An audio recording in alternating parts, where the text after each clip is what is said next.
Ba'zi bemorlarda operatsiyadan keyin qand miqdori yuqori bo'ladi. Bu jigar transplantatsiyasi bilan bog'liqmi? Ha, qand darajasi diabet dastlabki 3-6 oylik davrda ko'tarilishi mumkin, chunki bemor steroidlar qabul qiladi. Transplantatsiya tufayli tanada jismoniy stress mavjud bo'ladi. Bu ikkala unsur ham qondagi shakar darajasini oshiradi.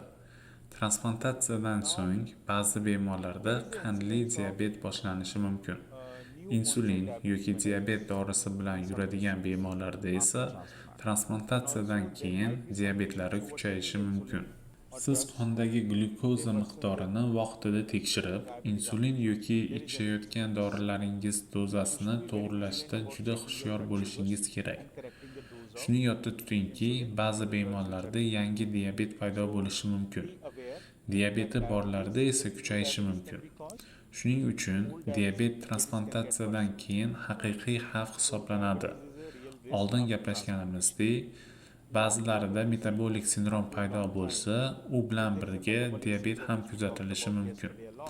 Takroriy mis dorisi ham oshqozon osti bezidagi beta hujayralar bo'lgan insulin ishlab chiqaruvchi hujayralarni o'ldirish orqali diabetni chiqarishi mumkin.